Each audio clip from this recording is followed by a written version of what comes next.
Boa noite. O tema da mensagem de hoje é Vem Ser Feliz. Lógico que isso foi uma sugestão da irmã Magalu.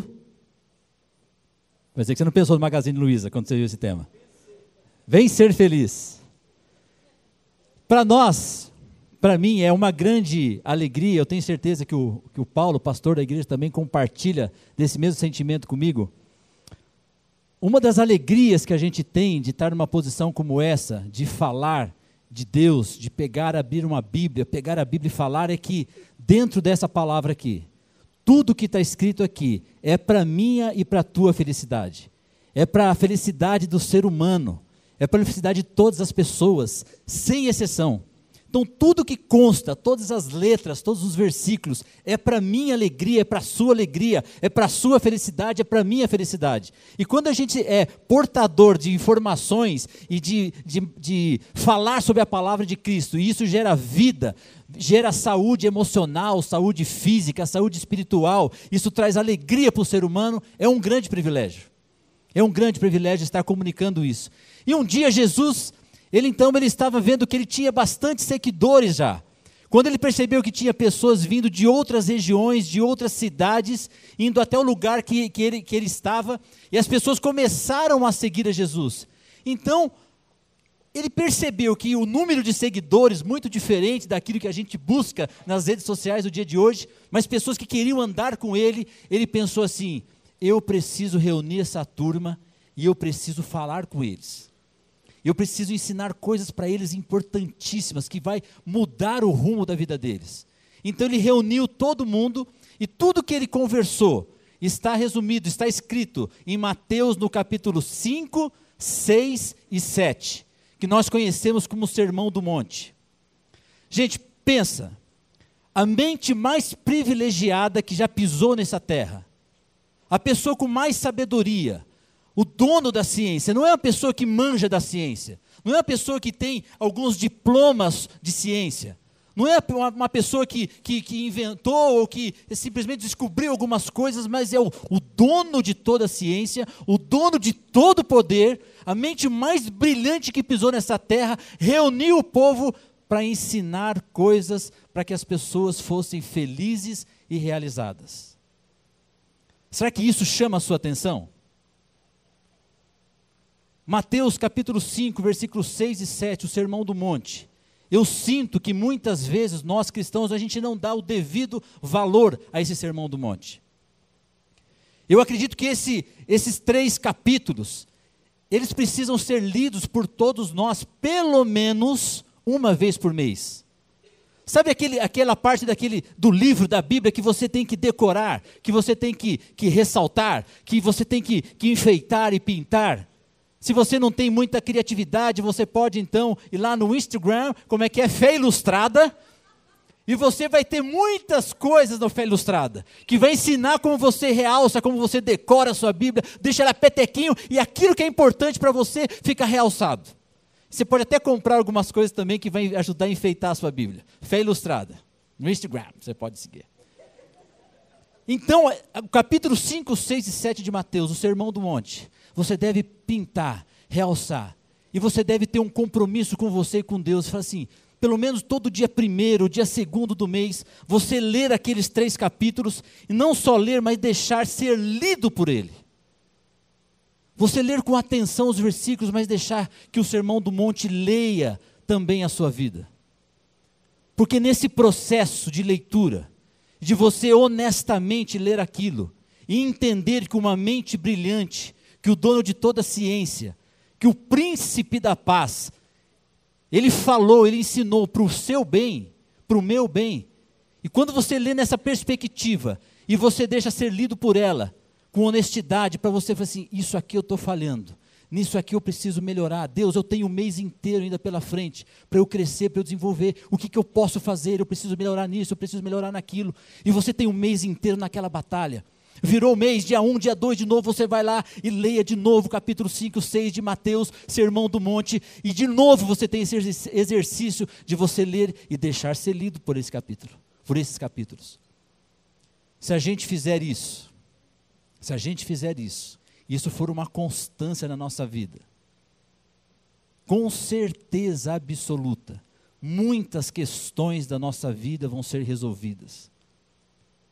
A gente vai se fortalecer muito, a gente vai aprender muito, a gente vai ser uma pessoa sarada e feliz.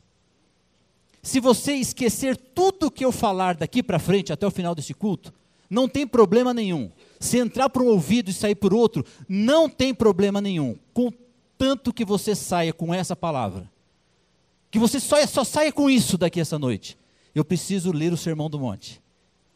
Eu preciso ser lido pelo Sermão do Monte. Pelo menos uma vez por mês. Capítulo 5, 6 e 7 de Mateus.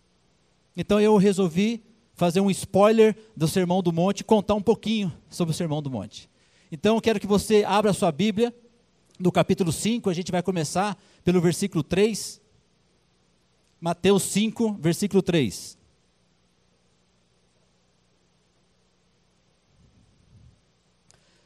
Olha essa frase, antes da gente começar a leitura. Se toda a literatura se perdesse e restasse apenas o Sermão do Monte, nada se teria perdido. Gandhi falou isso. Olha que frase. Quer tirar uma fotinha do telão, você tira. O Gandhi não era presbítero, não era diácono, ele não era pastor, ele não era bispo, mas o Gandhi, ele falou isso. Se toda a literatura se perdesse e restasse apenas o Sermão do Monte, nada se teria perdido. Nós temos algumas versões da Bíblia, então você que trouxe a sua, a gente sabe que entre os capítulos, eles têm as subdivisões, né? Então tem alguns temas, e aí começa a ter alguns versículos, depois sempre em negrito tem um tema quando muda de assunto, e aí tem alguns versículos tratando sobre o assunto, depois tem outro tema em negrito, não é assim? A versão do que nós vamos ler essa noite, na minha Bíblia está a verdadeira felicidade. Tem algum que tem um título diferente dessa? Você que trouxe a sua Bíblia, no início do capítulo 5 de Mateus, tem os títulos. O que tem? Os abençoados. As bem-aventuranças. Que mais? Mais alguém? Na Bíblia digital não tem, né? Então. Tem? Tem? Não tem nada diferente disso? O que tem aí? Irmã Jane Erondi. Ah? Verdadeira felicidade? Verdadeira felicidade. As bem-aventuranças, pessoas felizes, olha só, tudo remete à alegria e à felicidade. Então vamos começar do versículo 3 do capítulo 5 de Mateus, que diz assim, e eu vou usar a palavra, não vou usar a palavra bem-aventurança, eu vou usar a palavra felizes. Então começa assim, ó, felizes são os humildes de espírito, porque deles é o reino dos céus. Lógico que aqui não está falando de humildade, de você ter pouco dinheiro, isso te faz humilde, até porque se fosse isso, eu seria um cara muito humilde. Pensa num cara humilde, seria eu. Então aqui não está falando sobre status, sobre condição financeira, mas a humildade vem naquele sentido de você entender aquilo que você é, as suas limitações, as suas falhas. Uma coisa é aquilo que a gente pode em Cristo Jesus. Outra coisa é a gente olhar para a nossa força, olhar para nós, para o nosso interior e ver como nós somos necessitados de aprendizado, de andar com Deus, de aprender sobre Deus, de aprender com Deus, de aprender com os irmãos. A humildade de você olhar para as pessoas, encará-las como pessoas superiores a você, e de você, então, isso gerar o respeito, a consideração, a compaixão. Então, bem-aventurado, felizes são os humildes de espírito. E a gente vê que muita coisa falta em nós de aprender nessa questão da humildade. Então você quer ser feliz, e a Bíblia nos garante que nós somos felizes, felizes os humildes de espírito. Em João 3,30 diz assim, necessário é que ele cresça e eu diminua. Quem falou isso? João Batista. O cara que antecedeu a Cristo. O cara que falava que Jesus estava vindo, que estava chegando, que o ministério dele ia começar. O cara que estava batizando pessoas. Então ele chegou e falou assim, o que importa é que ele cresça e eu diminua. E sabe o que ele fez? João Batista batizou Jesus. Tem privilégio melhor que esse? Tem muitos privilégios na vida. Uma delas é você ver seu time passeando, ganhando, goleando, e é muito legal. Mas agora você tem esse prazer de você batizar Jesus. E é esse mesmo cara que poderia sair batendo no peito e falar assim, eu batizei Jesus, ele me escolheu para eu batizá-lo. Mas não, o que importa é que ele cresça e eu diminua. Isso aí é uma comprovação de humildade. Em Provérbios 15:33 diz: a humildade antecede a honra. Olha que lindo. A humildade antecede a honra. Quando a gente vê pessoas sendo honradas, você pode ter certeza que existe uma história de humildade por trás daquilo. Quantos de nós às vezes sonhamos em ser honrados, mas a gente esquece daquilo que faz a gente ser honrado. Todo aquele que se humilha será exaltado. Tem tantas referências bíblicas que nos faz acreditar que ser realmente humilde, isso nos traz felicidade. Versículo 4. Felizes são os que choram, porque eles serão consolados. Isso fica difícil de entender, né? Felizes os que choram, como assim? Felizes não são aquelas pessoas felizes? Felizes é felizes. Como assim, os que choram? Quando você encontra alguém chegando num culto de domingo à noite, então quando a pessoa está feliz, quando algo muito legal aconteceu, você sente isso, né? Às vezes no apertar de mão, no tom de voz, na expressão dos olhos, a pessoa está exalando felicidade, exalando alegria. E você cumprimenta a pessoa e você fala assim, cara, você está felizão hoje, hein? O que aconteceu? Ganhou na cena? Não, crente não joga na cena. Então foi pedido em namoro, você sacou o fundo de garantia. Então você fica tentando achar por que a pessoa está feliz. Porque ela está expressando e você comenta, ela está feliz.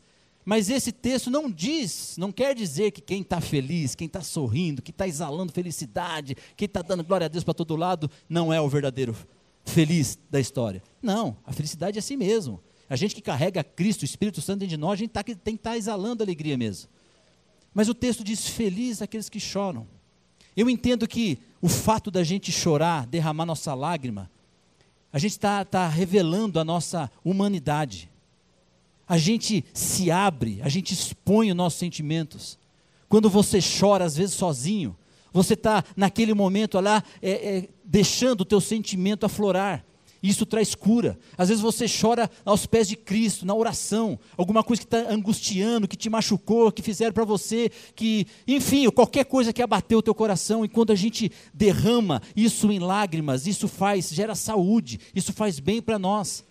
Mas às vezes não só sozinho, não só em oração, mas quando você traz para você pessoas que você confia e você se abre em alguma coisa que aconteceu, que te entristeceu, que te decepcionou, então você chora, e isso muitas vezes gera em nós a cura, mas o consolo, o abraço de um amigo, o aperto de mão. Às vezes você chora ao lado do seu marido, às vezes você chora ao lado da sua esposa, às vezes você chora perto dos filhos, mas quando você sente o amor, o cuidado, o carinho, isso traz cura, isso nos melhora. E a gente não pode dar uma de super-homem ou mulher maravilha, que a gente aguenta tudo, que a gente não chora, porque a gente não é assim.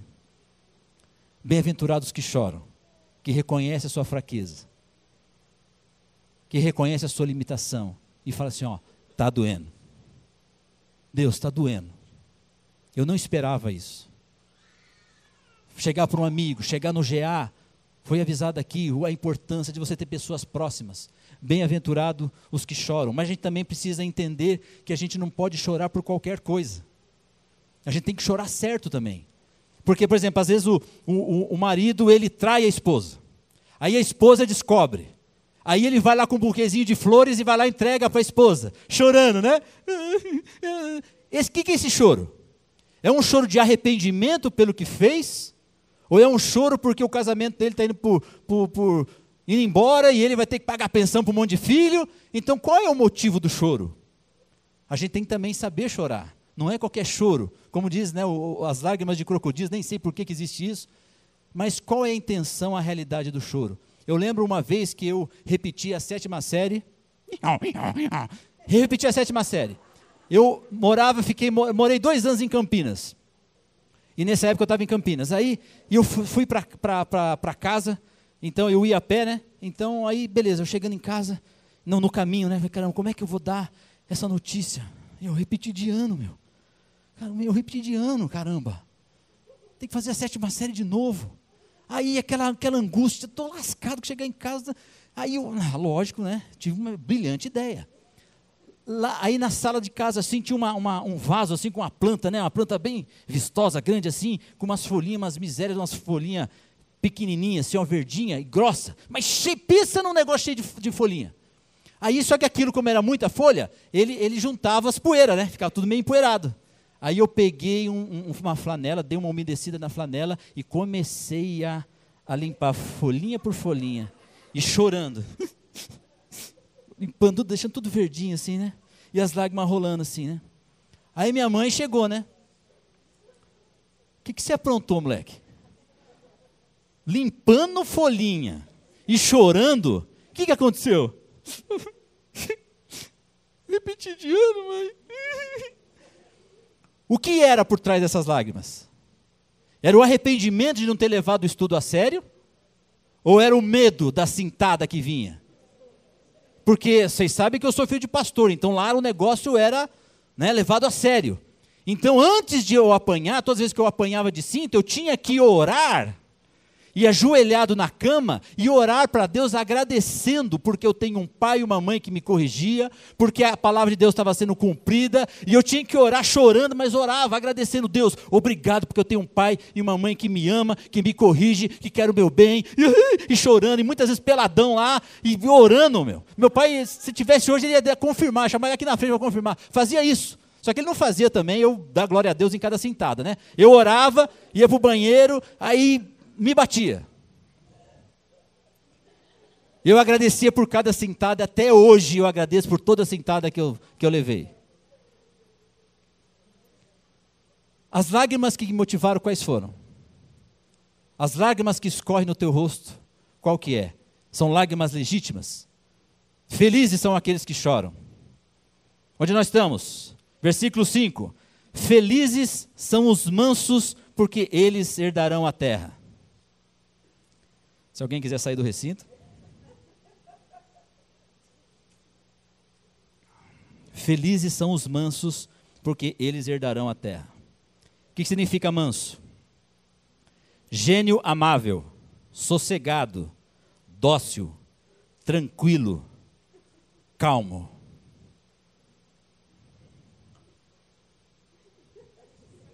Promoção na Panvel.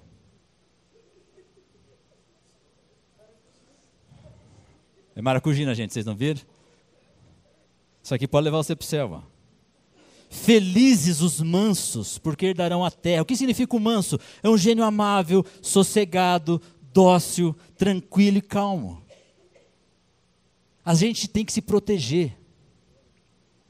Eu já falei aqui uma vez que a gente precisa evitar situações que nos estressam, que faz a gente sair do estado de manso para dinossauro, para rinoceronte.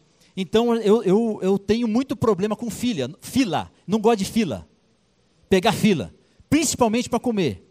Então no almoço, na janta, no Galpão Nelore, os lugares que eu costumo frequentar, eu evito ir nos horários de pico, porque eu não gosto de fila, principalmente para comer. Eu fui em dezenas e dezenas e dezenas de acampamento na minha vida, e eu era um dos primeiros. Os caras achavam que eu era fominha. Eu era um dos primeiros para chegar no café da manhã, era um dos primeiros para chegar no almoço, era um dos primeiros para chegar na janta, porque não é porque eu estava egoísta, que eu ia pegar o maior bife. No acampamento não tem bife, né? É só o estrogonofe. Aí você enche o prato de estrogonofe, e não, vou pegar o meu prato e dane-se o resto. Então não era essa a questão, é que eu ficava irritado com o filho, então eu chegava primeiro, fazia meu pratinho bonitinho, estou comendo ali, glória a Deus, e aí você olha aquela fila gigante para as pessoas. Então o que te irrita? O que faz você perder a paz? O que faz você pecar? Isso não é que está errado a gente se irar, porque a Bíblia mesmo fala, irai-vos, mas não pequeis. Então a ira, a gente ficar nervoso, a gente às vezes querer, como eu falei na última mensagem, às vezes você quer matar a pessoa e casar com um leão, isso faz parte, acontece, não tem problema, mas isso são exceções, são situações, são momentos, porque a Bíblia diz, bem-aventurados os mansos, nós temos que ser mais manso, tem que ser mais tranquilo, tem que ser menos estressado. Versículo 6, felizes são os que têm fome e sede de justiça, porque eles serão fartos. A gente pode entender essa fome e sede de justiça de duas formas. Tem a justiça de Deus. Jesus é a justiça de Deus. Então quando a gente tem fome por essa palavra aqui, quando a gente tem fome por ela, e a gente quer se alimentar dela todos os dias, quando a gente tem fome e sede da palavra, da justiça de Deus, Então isso nos traz vida, nos traz alegria, nos traz paz, nos traz força, isso nos cura, isso nos traz alegria e felicidade, é a justiça. A gente precisa ter fome e sede, não é só um livrinho que às vezes você lê uma vez, depois você coloca na sua galeria. Não é um livro que às vezes você presenteia alguém como só se fosse um presente qualquer. Isso aqui é um tesouro. Bem-aventurado, felizes aqueles que têm fome e sede de justiça. Mas a partir do momento que a gente leva isso a sério, que a gente examina essa palavra e deixa ser examinado por ela, a partir do momento que você lê e começa a praticar, obviamente a gente começa também a ter fome e sede de justiça social. A gente não consegue conviver com as injustiças. A gente vai orar e batalhar para a justiça, porque quando a gente vê as pessoas sendo injustiçadas, isso nos fere, porque bem-aventurado, felizes aqueles que têm fome e sede de justiça. E a partir do momento que a gente vive essa palavra, que a gente tem fome e sede por ela, a gente também não consegue conviver com as injustiças sociais. E a gente passa então a tentar mudar esse quadro e ser um agente de transformação também de justiça. Versículo 7. Felizes são os misericordiosos, porque eles alcançarão misericórdia. O que é misericórdia? Sentimento de dor e solidariedade em relação a alguém que sofre uma tragédia pessoal ou que caiu em desgraça. Dó, compaixão, piedade, perdão. Talvez essa seja a forma de você expressar de uma forma mais forte ou mais autêntica a questão da misericórdia. Você saber perdoar. Um dia o próprio Jesus contou uma história, um rei, então ele tinha um servo que devia muito dinheiro para ele. Então ele pediu para chamar esse servo foi, ele falou assim, ô rapaz, eu preciso receber tudo, não dá mais, você está me devendo muito a grana, e eu preciso do dinheiro, você tem o dinheiro? Não, não tenho dinheiro. Como não tem dinheiro? Não tenho dinheiro. Então ele chamou os guardas e falou assim, ó, é o seguinte, pega ele aí, ele, a esposa, os filhos, e vende eles como escravos. E também pega todos os pertences da casa dele e me traz, que aí a dívida vai estar paga. Aí esse servo então clamou, falou assim, não, rei, tenha misericórdia, não faça isso, não é possível, eu ser vendido, minha esposa, meus filhos como escravo, não, pediu misericórdia, pediu clemência. Então o rei falou assim, tá bom, beleza, eu vou perdoar a sua dívida, você não me deve mais nada, firmeza? Aí o cara, nossa, obrigado, pá, fez coraçãozinho para o rei e foi embora. Só que quando ele estava no caminho, aí ele encontrou uma pessoa que devia para ele. Aí ele juntou o cara pelo colarinho e falou assim, você está me devendo, você tem que me pagar, você precisa me pagar. E o cara falou assim, não, eu não tenho dinheiro, não, você tem que ter dinheiro, cadê o dinheiro? O cara não tinha dinheiro, mandou o cara para a prisão. Aí viram essa cena e foram contar para o rei, o rei, sabe aquele cara que acabou de sair daqui, que você perdoou toda a dívida dele e tal? Sei. Então a gente viu ele encontrou uma pessoa que devia para ele. E ele juntou o cara pelo colarinho, o cara não tinha dinheiro, ele mandou ele para a prisão. O rei ficou revoltado, falou assim, então chama o cabra aqui. Aí o cara foi lá, você está louco? Você acabou de pedir aqui perdão, clemência, misericórdia, implorou para eu perdoar a dívida. Eu perdoei a dívida e você sai e faz isso com outra pessoa. Você pega uma pessoa pelo colarinho e põe na prisão porque deve para você. Você não devia exercer a misericórdia, não deveria perdoar a pessoa, já que você foi perdoado de uma dívida muito maior. E mandou o cara para a prisão. Aí Jesus encerra essa história de uma forma fantástica. Ele falou assim, assim também será o reino de Deus. Se você perdoar as pessoas, você será perdoado. Se você não perdoar, na linguagem de hoje, você vai para o quinto dos infernos. Felizes são os misericordiosos, porque eles alcançarão misericórdia. Versículo 8. Felizes são os puros de coração, porque eles verão a Deus. Provérbios 4, 23 diz assim, sobretudo, o que se deve guardar, guarde o teu coração, porque dele procede as fontes de vida. O coração é como se fosse uma nascente de um rio. Se essa nascente estiver contaminada, todo o rio será contaminado. O coração é a fonte da vida. E a gente precisa cuidar do coração. Bem-aventurado aquele limpo de coração. Para a gente ver, talvez na prática, você sondar, será que eu sou uma pessoa limpa de coração? A pessoa, quando é limpa de coração, ela não faz algo errado, ela não deixa de fazer algo errado porque ela tem medo da consequência.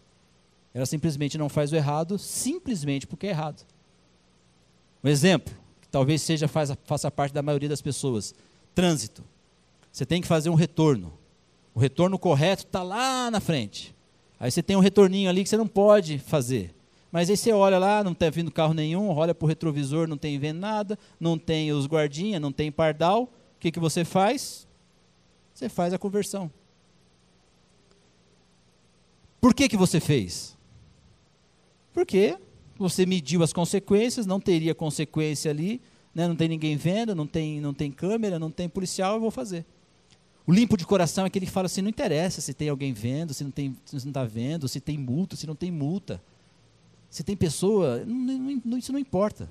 Eu simplesmente não vou fazer. Simples assim. O cara é limpo de coração. Ele não tem que medir as consequências do erro para ele colocar na balança e ver se compensa ou não compensa errar. Desagrada a Deus? É pecado? Entristece o meu Jesus? Então eu não vou fazer. Simples. Se a gente pensar sempre assim, nas coisas mais diferentes da vida, simples assim, a gente vai deixar de fazer muita coisa errada. Bem-aventurado os limpos de coração. 9. Felizes são os pacificadores, porque eles serão chamados filhos de Deus. E aqui a gente pode desmembrar um pouco. Felizes os pacificadores. É legal porque não está escrito assim, feliz o pacífico. Feliz é aquele cara que tem paz. Poderia estar assim, mas não é assim que está. É feliz os pacificadores, é um passo além. Então não basta a gente ser uma pessoa com paz. A gente tem que divulgar a paz. Nós temos que ser pacificadores. Então no que eu desmembro? Primeiro, para a gente ser um pacificador, nós primeiro precisamos ter paz com Deus. Nós precisamos ter paz com Deus. A gente precisa entender muitas vezes que aquilo que acontece, por mais negativo que possa ser, a gente entender que existe um Deus soberano que sabe todas as coisas, que sabe a próxima esquina, o que a gente vai fazer, o quanto a experiência negativa de hoje vai nos fortalecer e nos abençoar amanhã. É um Deus que está regendo tudo. A gente ter paz com Ele, a gente examinar essa palavra, a gente entender que Ele quer o melhor para nós. Ter paz com Deus é uma questão de relacionamento, é diário. Então nós precisamos ter paz com Deus, independente da situação. Pode estar caindo o mundo, mas eu e você precisamos colocar nossa cabeça no travesseiro e dormir em paz.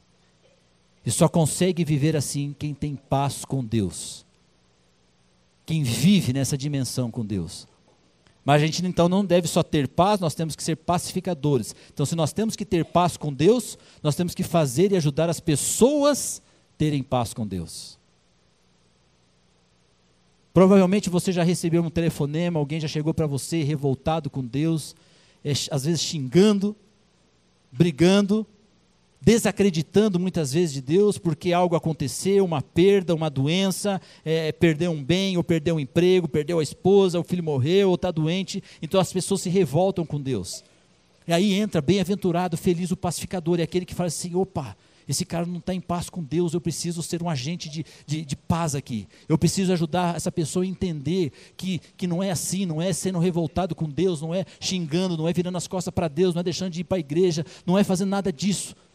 É fazer com que a pessoa se reconecte com Deus, que entenda que Deus pode todas as coisas, que Ele sempre tem o melhor para nós.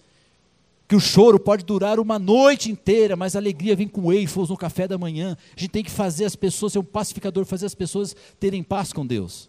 Esses bancos, essas cadeiras vazias aqui, é uma falha minha, uma falha tua. Em algum momento nós estamos errando no nosso papel de ser um pacificador, de fazer as pessoas terem paz com Deus, de reconhecer o senhorio de Cristo, de entender a dimensão do Evangelho.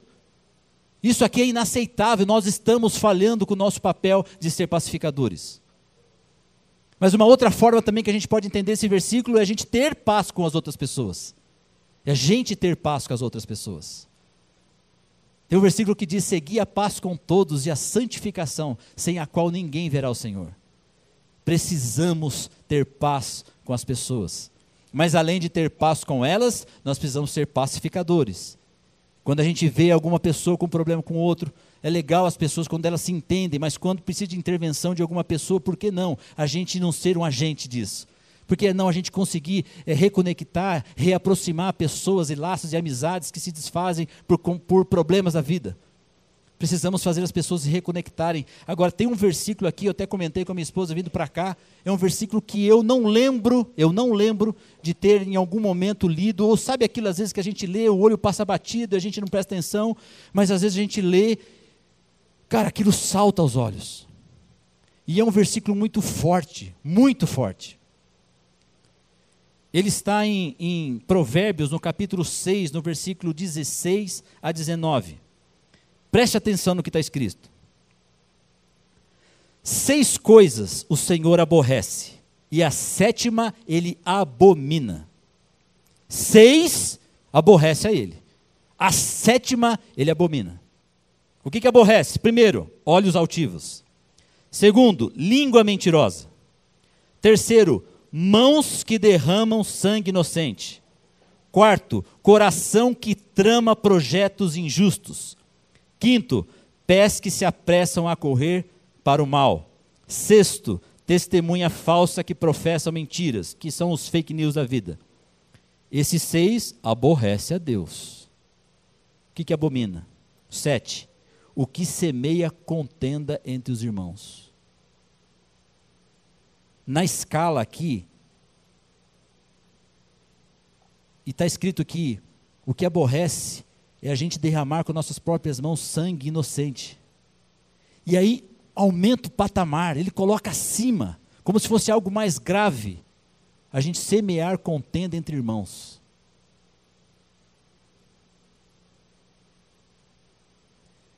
Eu estava essa manhã, essa tarde, orando, e eu sei o quanto é difícil. Sou filho de pastor, eu sei como o pastor ele sofre por muitas situações na vida.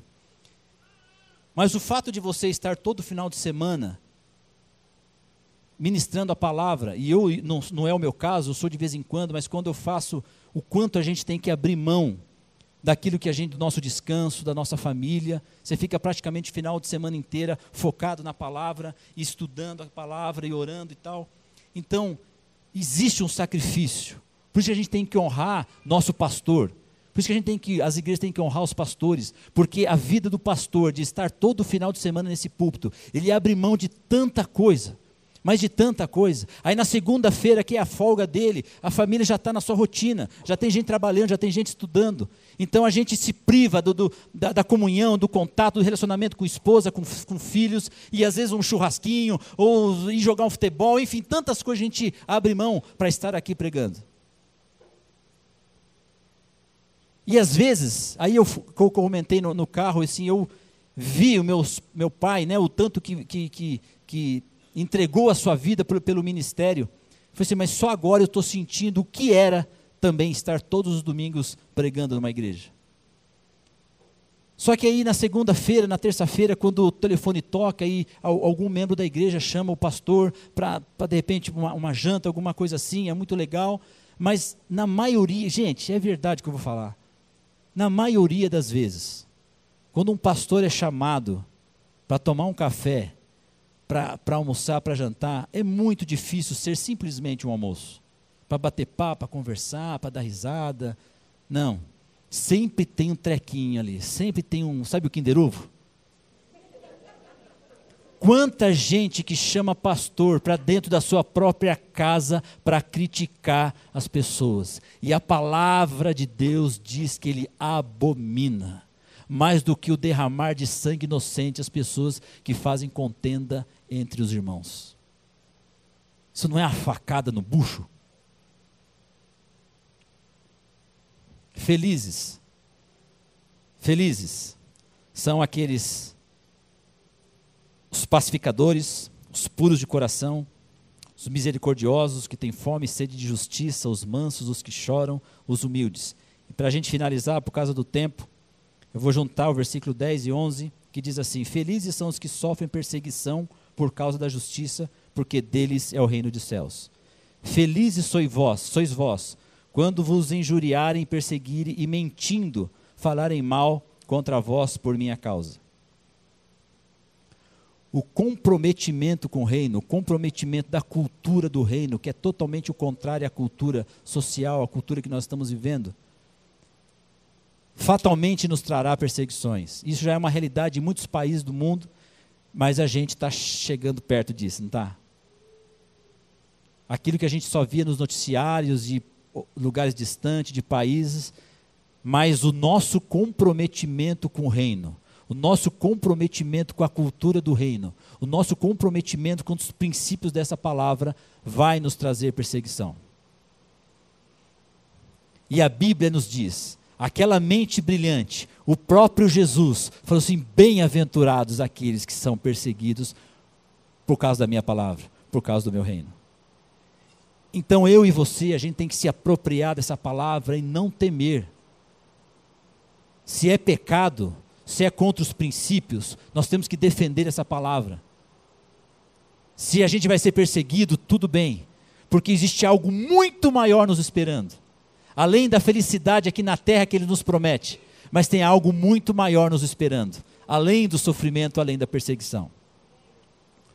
Nós vamos terminar com uma canção, queria até chamar os músicos aqui na frente, mas enquanto eles vêm, eu quero contar uma história para vocês. Nos Estados Unidos, um advogado muito rico, em 1870, na cidade de Chicago teve um grande incêndio. Antes do incêndio, essa pessoa casada, ela tinha 4 filhas e um filho. E em 1870, o filho com 4 anos teve uma febre muito alta e morreu.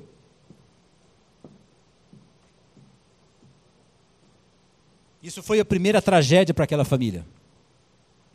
Isso em 1870. Em 1871, teve um grande incêndio em Chicago, e ele tinha muitas propriedades. Aquele incêndio, então, destruiu boa parte dos imóveis que ele tinha. Então, toda a fortuna que ele tinha foi queimada, e mais de 300 pessoas morreram, e 95 mil pessoas ficaram desabrigadas.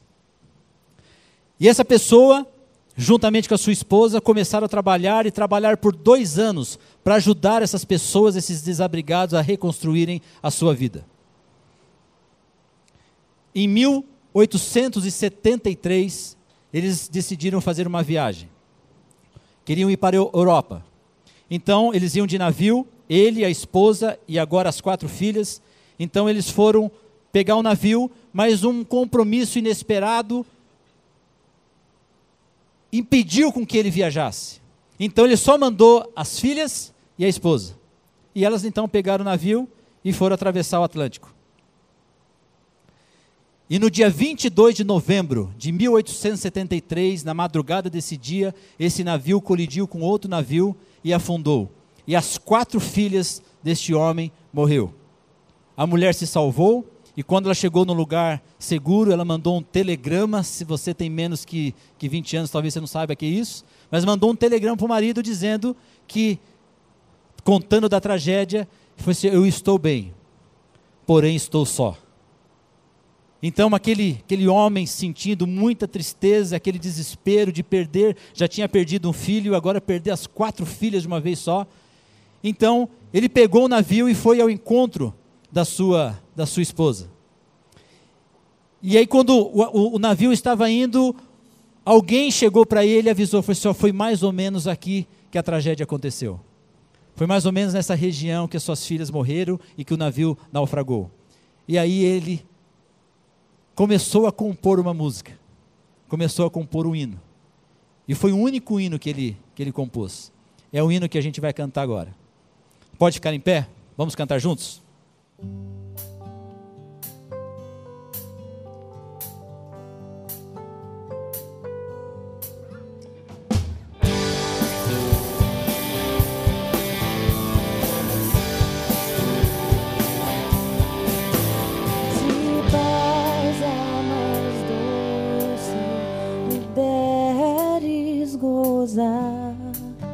Se dura mais forte sofrer, ou seja o que for,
Nós estamos terminando. Você quer ter uma vida ferrada? Uma vida cheia de tristeza? Com lágrimas, não lágrimas de alegria, mas de tristeza e de dor? É só você ficar olhando para o mundo, ficar olhando para a sociedade, focar nos seus problemas. Mas você quer ter uma vida de vitória, de alegria? Olha para a cruz, olhe para Cristo, viva a palavra, se deleite, se alimente da palavra. Ele é o príncipe da paz. Então a mente mais brilhante que pisou nessa terra, o dono de toda a ciência, falou para mim e para vocês palavras tão importantes. A gente falou só sobre 11 versículos do Sermão do Monte. Imagina um todo da palavra, o quanto ele tem para nos ensinar, para nos trazer vida e alegria. E muitas vezes nós desprezamos a palavra de Deus. Então, para você ter uma vida realmente feliz, vinda da boca do próprio Cristo, é você viver essas verdades.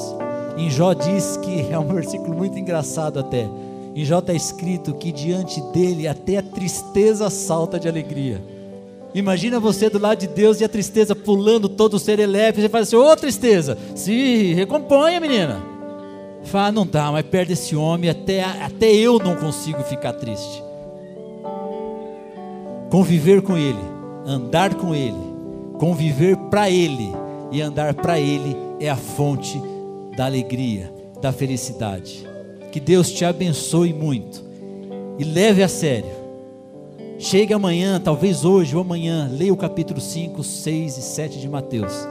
Leia o Sermão do Monte. Você vai ver como isso vai entrar como um remédio na sua alma, vai curar você e vai fazer brotar um sorriso nesses seus lábios, mesmo em tempos difíceis. Senhor, obrigado por essa noite.